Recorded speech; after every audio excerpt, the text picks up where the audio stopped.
Hey guys, welcome back to Behind Moriah. I'm here with Mikie Davidson. Oh. Say hey to the people. Oh. All right, so what brought you to Moriah? Well, we were going to a church that I've been going to since junior high.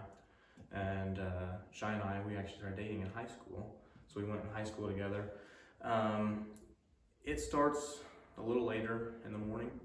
And I got my current job and I work midnights. And at that time I had weekdays off.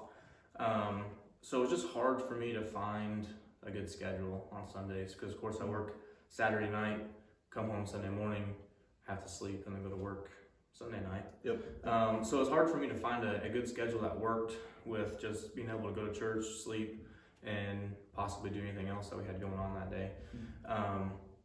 So as much as I hate to say it, I finally got to a point to where I was just going home and sleeping, and I wasn't really going to church.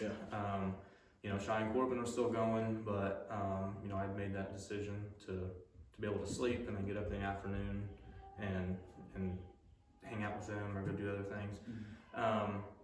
So I did that for almost 2 years, and it just got to the point where, you know, obviously I could tell a difference that I wasn't going to church. I could tell a big difference in my attitude, and it just came to the point where I was like, I need to get back.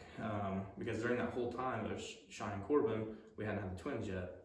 So they were still going to church, and I was kind of using that as a justification, I guess. Like, well, they're going. Oh, they're going. So yeah, they're going, and I'm going home, going to sleep. So it's not like I'm going out and playing golf, or you know what I mean? Like, doing anything for personal pleasure. So when we had the twins, obviously it was harder for her to get all the kids to church. So I felt the obligation not only to get myself back going and get back into just kind of building on that foundation that I already had set before I kind of got away from going.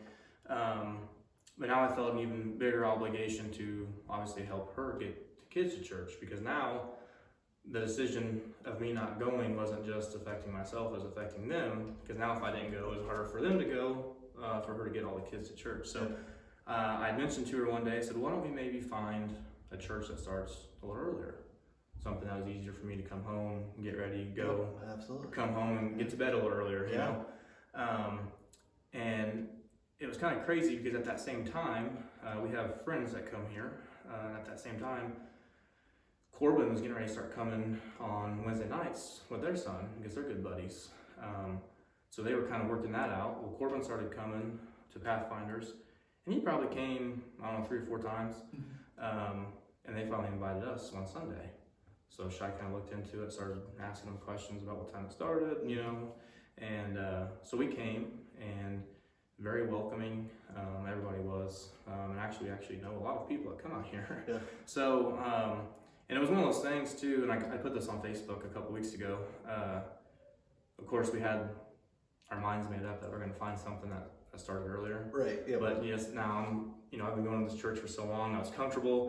And now you finally find something that starts earlier, and you're able to make that change. And I'm kind of like, I don't know, maybe I'm not ready. You know, I get you. But obviously that wasn't working out for us or for me either. So, so I came home from work and I was getting ready on a Sunday. We were coming out here, and she popped her head in. She's like, hey, we have to leave in like 10 minutes. I was like, I don't really want to do this, right? She's like, I know, but we are. I was like, okay. So we came, and like I said, it was so welcoming. It just felt like home from the very beginning. And then what I liked was not only after coming here that first week, but going to a lot of the high school sporting events, I started to notice all of you guys there. You know, you were there, Pastor Garrett was there, Pastor Mike was there, Aaron was there. So, and as we started to come out here more, I realized it's just what you guys do. You know, you guys go to sporting events, you're involved in the schools, you're involved in activities in the community. And we just thought that was so awesome. Aaron and I we kind of have to. That's the awesome aspect. An awesome aspect is to know that you guys are there. And I think I said that too when I came up at one Sunday and talked. It was just awesome to know that, you know, our kids can come here on Sundays and Wednesdays and know you guys and you know, worship with you guys, and then go to school or sporting events and see you guys and know who you are. And so that was awesome for us. But like I said, you know, what was crazy to me too was Pastor Garrett. So we came in, I didn't know who he was, never heard of him, never met him, and he of course knew that he didn't recognize us, and he was very welcoming. Well, I wasn't on Facebook at that time. So the second week we came back, I walked in, he's like, oh, hey, Mikey, just like he knew who I was. He took the time to figure out my name, and he even knew what everybody called me. So so it was just awesome for us. It would have been a little off-putting if he walked in and was like, well, hello there, Michael, how are you doing? Like, oh. Yeah, absolutely. So, and I said this too, we don't have any regrets at all. We're, just kind of was a perfect fit, I guess. So awesome. And it's awesome having you guys here as well.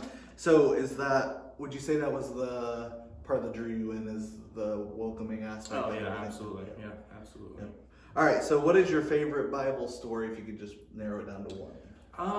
Well, if I had to narrow it down to one, I'd maybe say Noah's Ark.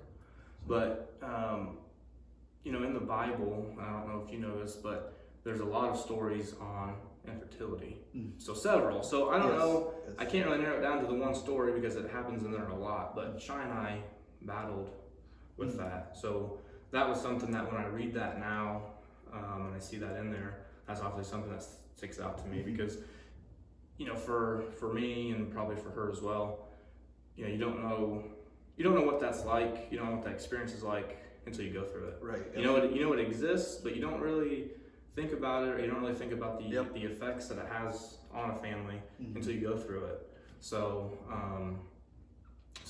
all of those stories are what stick out to me. I think that's one that, not Noah, but I think because my sister and brother-in-law, they went through too, and I think Abraham and Isaac were kind of Abraham and Sarah were kind of the staple. So and there are a lot of them in there. So but like you said, you're not really paying attention to until they actually apply to you, because how many times do you hear Abraham and the story of Abraham and Isaac, and you're just like, oh, and then you realize, wait, they didn't ever have kids, and all of a sudden God wants him to do what?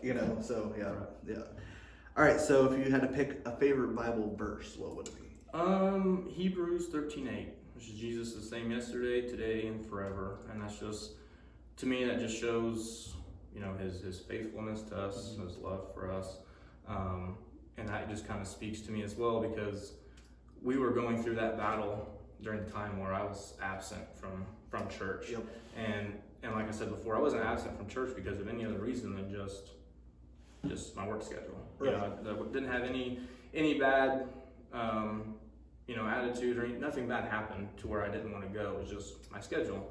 So we were battling that during my absence, and here we are with twins. You know what I mean? So he was still faithful to us, right? And still showed his mercy and love for us, even though I was kind of absent and not faithful to him. So that's just why that kind of sticks out to me. So. Yeah, that's awesome. And I don't know, there's something to be said about consistency, right? So, yeah, absolutely. All right, so we're moving on to the less serious questions. Okay. So what is your favorite candy bar? We're gonna count Reese's. Oh yeah. Yeah, Reese's. Yeah. I mean, you have to. Outside of Reese's, I think probably Charleston Chew. Ooh. Yeah, that was. Have you ever had the mini? I have. Let's see, Gavin and Nora and Lincoln. Yeah. We'll get the box of them in Walmart, and those. Yeah. Yep. So as a kid, I always wanted the big one. Right. But now the small ones are a lot more fitting. And you realize you probably get way more in that box. Right. I hear you. All right. So Pepsi or Coke? I guess Coke. I don't really drink soda. Yeah. So if I do drink soda, it's usually root beer. Root beer. Or some. Okay. What kind of root beer though? We like to go. So Corbin and I, when we go to Walmart or a different store, we'll get kind of the off the wall, kind of the different root beers. Yeah. So I don't really do A&W or anything like that. Yeah. Like Walmart has one, I think it's called Virgil's, and it's really good. Have you ever had Dad's root beer? Yes. I think that's the only place you can find it at the Big Lots. Yeah. Places like that. Yeah. But Yeah, it's pretty good too. So. All right. So if we moved away from soda, it's coffee. You already know. Yeah, it's coffee. Yeah. Hot coffee, iced coffee. Whatever coffee. Yeah. Old coffee. That's right. Just not burnt coffee. Sometimes, as long as you hit the burner at the right time, that coffee when it sits there, it just gets a little strong. Yeah. A little strong. Yeah. Most people are like, that sounds disgusting. When you love coffee, I know, shake it up a little bit and just, no sediment, you're good. Right. Pour it in, you're like, I can see that. All right. And even when you start drinking that, when you get to the bottom, it starts to get a little chunky. Just put some more on top. That's right. Get a little hot water. Yeah, A little more coffee in there. You're good.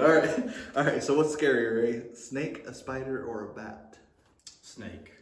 Snake. Do not like snakes. No. I know a guy that's deathly afraid of snakes, and anytime we would be out and see a snake skin or anything, we used to go set it on like the side step of his truck, just to like. Yeah. Snakes are one of those things. I don't mind snakes. I don't like, when you're just walking and there's a snake. Yeah. Like I don't like that. Right. But if I see him from a distance, I'm like, you're fine. Yeah. Well, and they don't bother me from a distance either. But just it's they can creepy crawling. Yeah. Yep. Absolutely. Yeah. And the fact that like they can get in, we've had a couple in our garage and our shed, and it's just like, man. All right, I'm gonna give you nightmares, but you're never gonna go to the bathroom at night ever again. But when I was young, my parents, like my dad was a preacher, and it was a country church, and I would always mow for him. And I went in to go to the bathroom and like flip on the light. Inside the toilet, I kid you not. Now, granted, this is like they probably had a lagoon with this one too, but there was a snake inside the bowl. No. Yeah, yep. So naturally, I flushed it multiple times. Right. But like, you don't know how many times like when you wake up in the middle of the night, like I'm like, it's always there forever now. Yeah, just start flushing it. Yeah. All right, so mountains or ocean? Ocean. Yeah, I'm an ocean guy. You're an ocean guy? I've never really, I've been through some mountains. All right, what mountains have you been I've through? never really have gone on like a vacation to where you go and stay in the mountains. Yeah, I think that's what changed Joey's opinion is we stayed in Colorado Springs. Oh yeah. And it's just like when you wake up in the morning, and those people take all that for granted because they're like, oh, it's the mountain. Like us, we're like, oh, it's corn. Right. But just waking up and being like, God created those. Yeah, like, that's crazy. Yeah, So, all right, morning or night? And I'm gonna go off of my job and say night because I'm forced to be. Yeah. I work midnight, so it's just because I have to be. But if it wasn't for my job, I'd definitely be a morning person. See, if coffee didn't exist, there's no way I would get up before 10 o'clock. Oh yeah, no. If I'm on vacation, I'm at 5:30, 6 o'clock every morning. But I'm also I can't stay up late though. If I'm on a normal schedule, 9:30 to 10 o'clock. Well, when you have kids, it's hard to. Yeah, right. It is. So, all right. What is your favorite season? Fall. I don't know anybody that's crazy enough to say anything else. I mean, I guess you could see an argument for summer, but really, when you're in the middle of summer, you're just like, it's so hot. Yeah. Even in Illinois, you're like, it's so hot. So. Right. And then if you want to have a fire, it's always too hot to have a fire. Yeah, because it's not enjoyable. No, you have to get a long ways away from it and look at it from a distance. So. Yeah. Or have that. There would be that one night. It's in summer. It gets down to like 68, and you're like, oh, we're having a fire tonight because you're thinking fall. Yeah. Yep. All right. What is your favorite pizza? Meat lovers. Unless Great House is having their chili and cinnamon roll. Did you have that? No, I didn't. Are you a cinnamon roll and chili guy? Yeah. Okay. No, I don't necessarily have to have them together, but I mean, I love chili and I love cinnamon roll. So yeah. Well, if they ever have that pizza again, try it. All right. Shout out to Great House. Yes. We want the chili and cinnamon roll pizza. Yes, absolutely. Just stick it on the menu. Yep. You can call it Mikey Special. Yep. And Yep. All right. Thanks, Mikey. Yeah, thanks for having me. And see you guys later.